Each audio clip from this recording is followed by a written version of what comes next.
A nevem John Parker Hammond. 1928. március 14-én születtem. A továbbiakban azoknak az eseményeknek a leírását hallják, amelyekben 1980 és 1997 között vettem részt egy szigeten, amelyet B helyszínnek fogok nevezni. A B helyszín nem egy vidámpark volt, hanem egy kutatóállomás. Itt végeztük az igazi munkát. 1989-re az Indián sikeresen megvalósította a tervét, és genetikailag újraalkotta a dinoszauruszokat. Ez példátlan teljesítmény volt. A 20. századi tudomány csúcspontja, amely Galileo és Einstein eredményeihez mérhető. De nem volt minden olyan egyszerű, amilyennek látszott. Ritkán hallani az ilyen események valódi történetét. Mi történt azon a helyen, ahol a világ megváltozott? Hogyan kezdődött? Mi volt az oka? És mi volt az ára?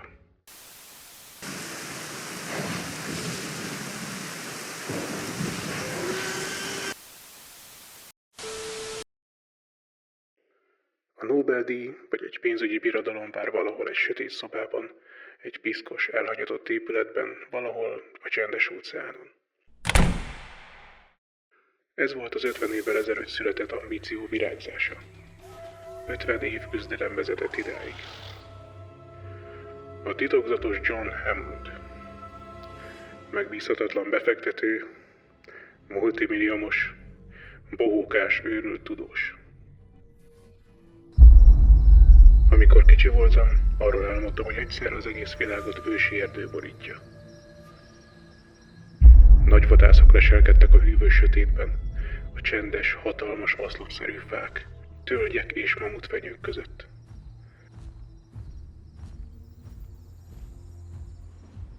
Tizenöt évesen jöttem el otthonról, azzal a meglehetősen romantikus ötlettel, hogy szerencsét próbálok. Emlékszem a vonatútra dél felé. A legjobb ruháimban, almát majszolva, az egész világ előttem hevert. Amikor Londonba érkeztem, nem volt vagyonom. Sem végzettségem, sem kapcsolataim. Semmi. Egy különös ötlettel ébredtem fel egyik reggel New Yorkban. Majdnem el is felejtettem leírni. Mi lenne, ha egy szúnyog 100 millió évvel ezelőtt a dinoszaurusz vérét szívta volna? A rovar aztán fagyontába ragad, amely évezredek alatt borostyánná válik. A rovar tökéletesen megmarad. És itt jön a turbisság. A dinoszaurusz vére is megmaradna, nem? A vérben DNS van, egy genetikai kód apró spirálja. Abrakadabra.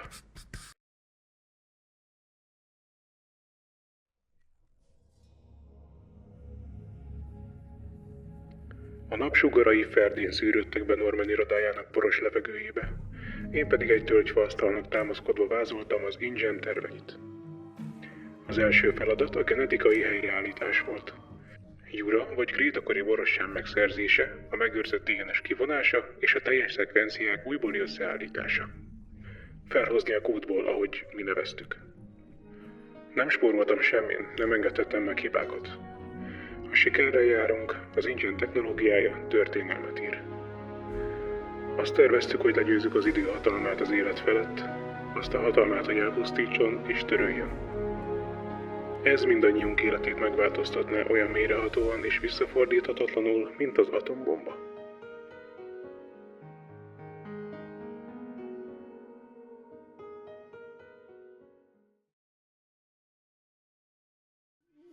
Kosztarika keletre, egy csendes szomszéd. Nyugatra a nyílt víz és a Csendes-óceán hajózási útvonalai. Kiléptem a helikopterből, azonnal izzadni kezdtem, és körülnéztem a dús erdőben a nedves levelek közt. Egy ilyen vad, ilyen ismeretlen erdőt az ember nem látott a pliocén korai nagy vadászai óta. Az erdő nedves levelek, párásföld és rotható fa illatát árasztotta. Néhány héttel az érkezésünk után felmentünk a csúcsra, hogy felállítsunk egy egyszerű műholdas kapcsolatot. A fiatal technikusok a süvítő szél közepette igyekeztek felállítani az antennát. Nagysebességű uplink. A legmodernebb technika. Ahogy délfelé utaztam, a part mentén a levegő egyre nedvesebbé és nehezebbé vált. Fém és beton rothadt a napon és az esőben.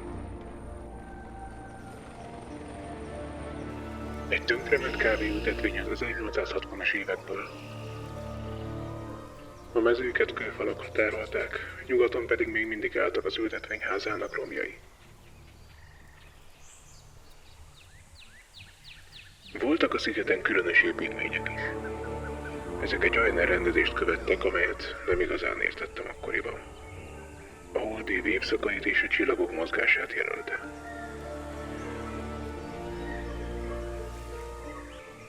A déli égbolt egyáltalán nem hasonlított az európaihoz.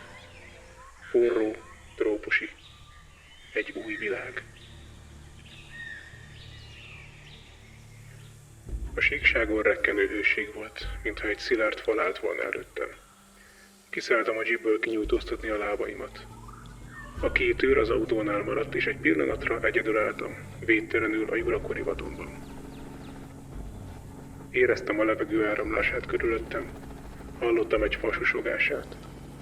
A sziklaszélén álltam, a szél fújta a hajamat, mintha a jurakorszak egyik reggele lett volna.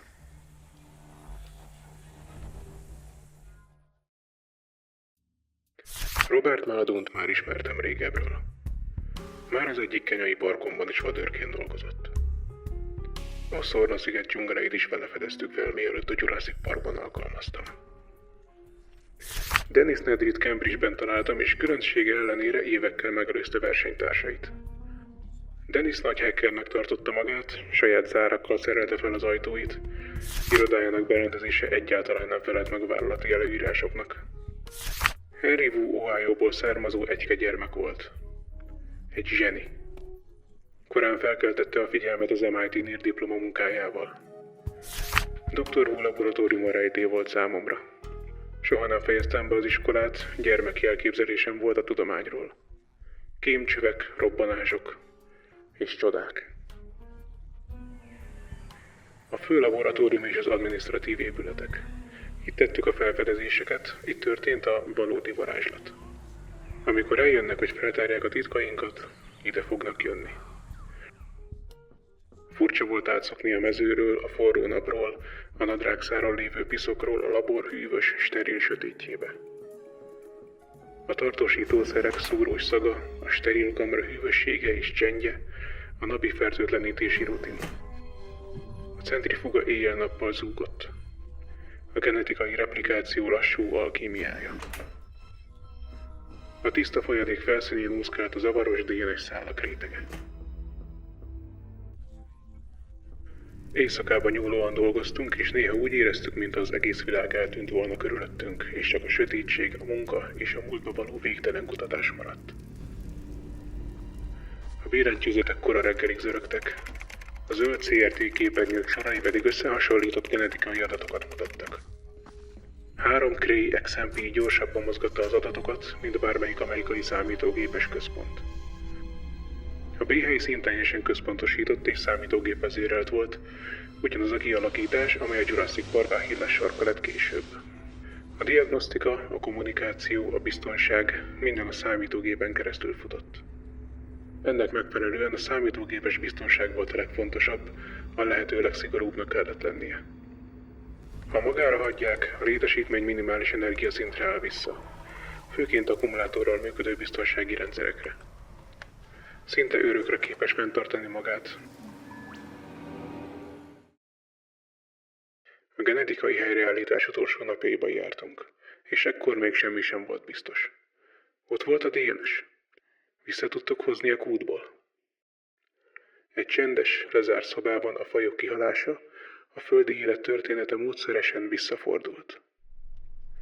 Hajnali 3 óra volt. A szoba tele volt üdítős dobozokkal, és 100. alkalommal futtatta be a kivonási folyamatot. Amíg Nedry gépelt, a világ mintha visszatartotta volna a lélegzetét, és egy pillanatra 2 nagy földi korszak fordulópontján álltunk. Az ember millió éves uralma és a dinoszauruszok kora között. Egész életemben valami nagyszerűre, valami rendkívülire vártam. És akkor Megnyílt. A kód helyesnek bizonyult. Dennis, mit látok itt? Az idő korlátja egy pillanatra megnyílt. Nedry és én a monitorra bámultunk, egyenesen vissza 65 000 évszázadra. Elkezdtem sejteni munkánk komolyságát, hogy milyen mély volt az a kút. Ez volt az élet 65 vagy 100 millió évvel az emberiség előtt.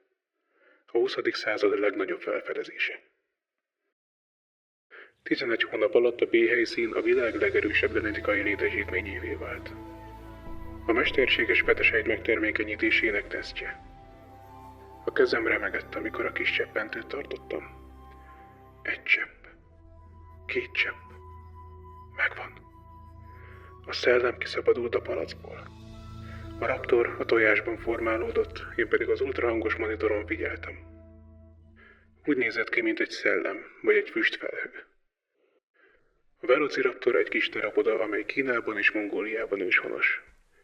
Falkában vadászik, meglehetősen vérengző és intelligens állat. Az első raptort 1985. április 22-én engedtük szabadjára. 4 perc 22 másodpercig a fal közelében kóborolt, majd egy zaj hallatán a bozótba szaladt. A raptor napnyugtakor lopakodva tért vissza. Idegesen ivott, figyelve a jurakori vízlelőhely veszélyeire. Tollászkodott. Teljesen biztos abban, hogy joga van ott lenni. Egyáltalán nem volt tudatában annak, hogy nem ő a föld szuverén uralkodója. Néhány hónapig figyeltük, ahogy a déli erdőben állatcsordákat vadászott. Soha nem tudtuk meg, hogy miért nőtt ilyen nagyra.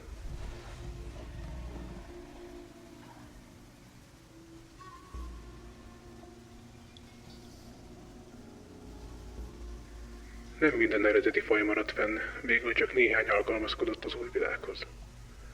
Ezek lettek dominánsak. A Brachiosaurus a legrégebbi, 50 millió évvel ezelőtt élő faj. Az egyetlen igazi jurakori lakónk. Úgy mozgott a kisebb fajok között, mint egy bolygó. Tyrannosaurus rex, a zsarnokgyík. 25 millió évig uralkodtak. 7 példányt neveltünk fel, a sziget 7 uralkodóját. Annak ellenére, amit elhitettek velünk, a T-rex egyáltalán nem volt tökevő. Az egyiket 50 km/h sebességgel mértük.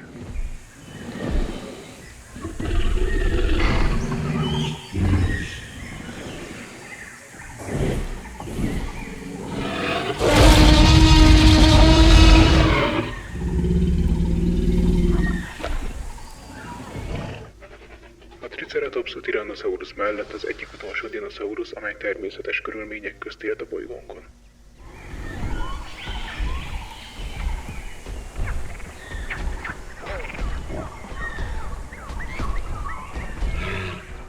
Az Albertosaurus magányos, gyors és erős. Úgy vették birtokba a nyílt mezőket, mint az oroszlánok a Szerengetit.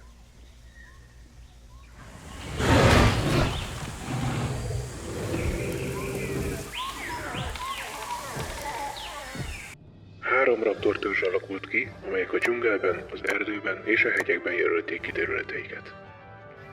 Az Albertosaurusok és a 7 T-rex is kijelölte birodalmát, bizonytalan határokat húztak az erdők, a hegygerincek és a tavak körül. A raptorok harmadik törzse a hegyeket választotta területének, egy karcsúbb, szívósabb faj, gyors, madarakkal és apró gyíkokkal táplálkozott. A legveszélyesebb állatokat rádiójeladóval ellátott nyakörvel szereltük fel, amelyek figyelmeztető jelet sugároztak, a munkások pedig kis dobozokat hordtak magukkal, amelyek hangjelzést adtak, amikor egy megjelölt állat közeledett, mire azok pánikba estek és rémülten elmenekültek. 1987-re az elsők elérték teljes méretüket. Egy másik korszak ökoszisztémája kezdett újra érvényesülni.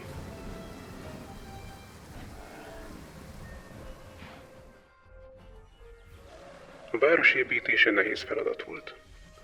A kosztarikai vállalkozók kompetens emberek voltak, de utaztatni, etetni, szállásolni kellett őket. És persze titoktartásra kellett őket kötelezni. A biotechnikusok kompenzációt kaptak, amiért számüzetésben kellett dolgozniuk, magas fizetés, luxus lakások. Dennis számítógépen töltött időt és pénzt akart, Harry pedig a legmodernebb szórakoztató eszközöket. Ők az elit tagjai voltak, akik bárhová elmehettek volna dolgozni. Nekem itt kellett tartanom őket. A szárazföldről érkezett munkások betonbéléreket öntöttek egy vasútállomáshoz, ami észak felé a településre vezetett. Télen kezdtük az építkezést. Ez a rendszer köti majd össze az egész szigetet. A betontornyok a dzsungellom koronái fölé csúcsosodtak. A pillérek kilométereken át húzódtak, körülbelül 100 méterenként egy. Úgy terveztem őket, hogy tartósak legyenek. Az erőműtől keletre haladva a völgybe kúztak, majd dél felé leereszkedtek a síkságra. Felfelé ívelve a déli medencéből az Etherton vasútrendszer hozta volna be a látogató tudósokat.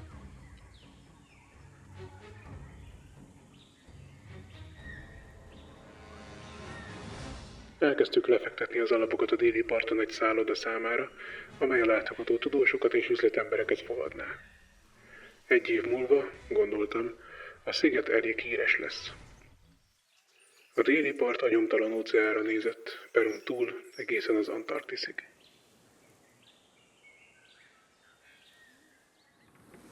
A B-helyszín fő kikötője.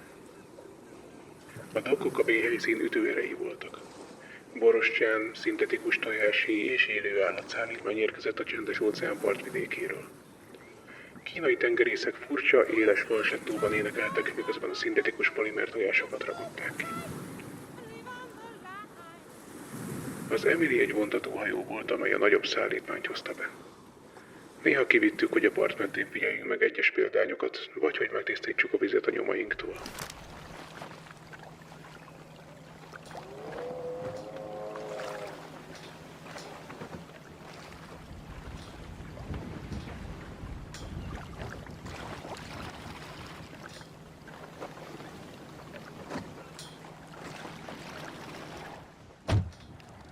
...1989-ben karanténintézkedésként elsüllyesztették. Nem sokkal azután, hogy tanúvallomást tettem a kormány előtt. A nyílt tengeren néha megpillantottuk az amerikai parti őrség egységeit, amelyeknek feladata volt, hogy figyeljék a tevékenységünket.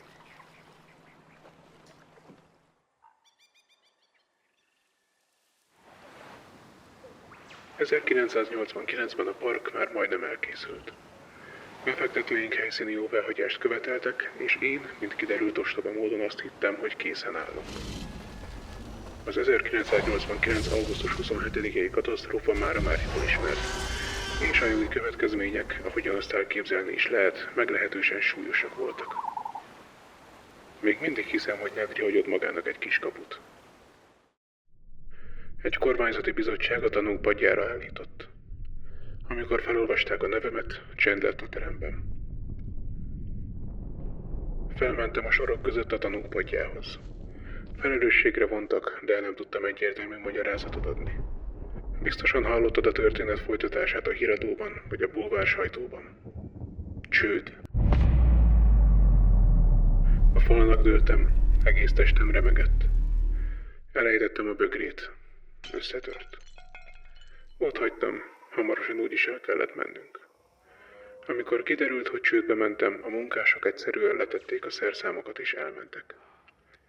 Az épületekből minden értékes tárgyat elvittek. A technikusok és a munkások a dokkok körül tömörültek, attól tartva, hogy ott maradnak, amikor a biztonsági kör összeomlik. Fegyveres őrök figyelték a környéket. Az elveszett világ egyfajta tudományos mítosz, egy evolúciós forgatókönyv, amelyben egy ökoszisztéma elszigetelődik és megmarad. A világ többi része változik, de marad egy apró, törékeny zug, ahol ősi fajok élnek tovább.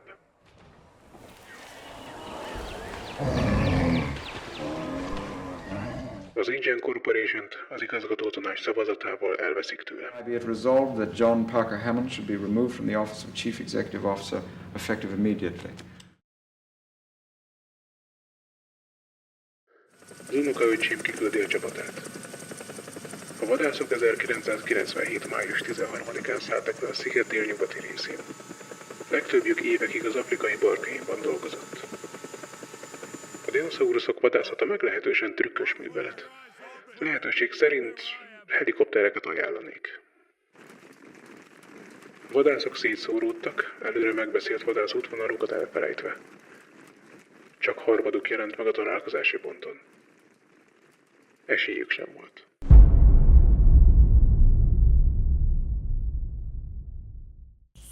Marden A.S. eltűnt.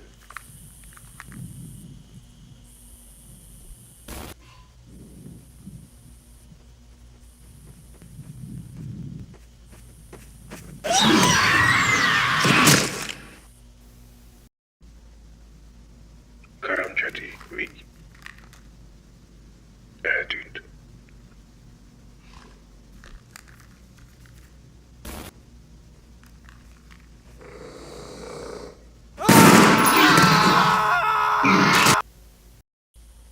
Sullivan R.M. eltűnt.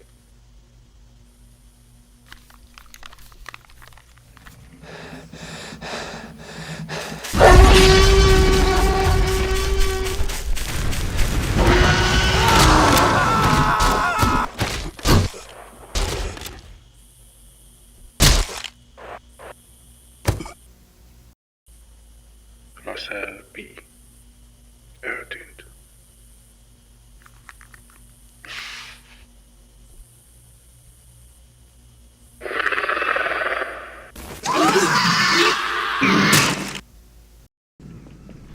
Howard S.T. szintén eltűnt.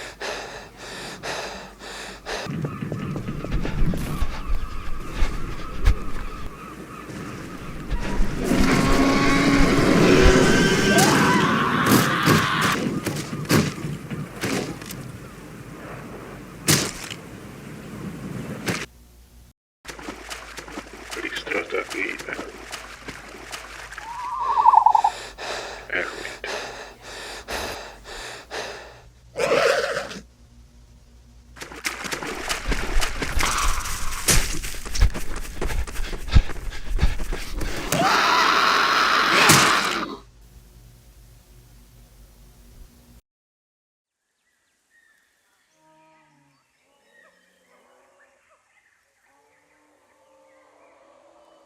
A munkám.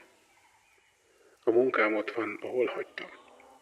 Ha van valaki, aki elég bátor és elég okos ahhoz, hogy elvigye, és visszaadja a kulcsokat az időnek,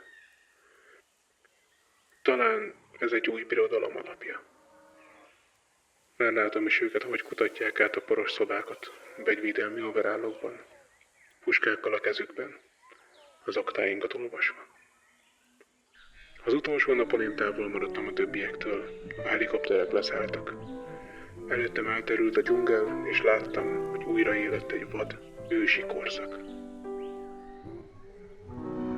Ahogy ezeket a sorokat írom, a csember repedezik, szél által felkavart por és állatnyomok borítják. Vastag fagygyökerek törnek fel az aszfalton keresztül. A sziget lecsendesedik, és elkezdi törölni a nyomainkat. A víz mindent átitatott. A technológia, a valódi trükk még mindig ott van. Egy sötét szobában, egy üres épületben, piszkos padlóval ott vár. A gyújtópont. A Jurassic Park eredete. A teremtés puszta akarat diadala. És legközelebb hibátlan lesz.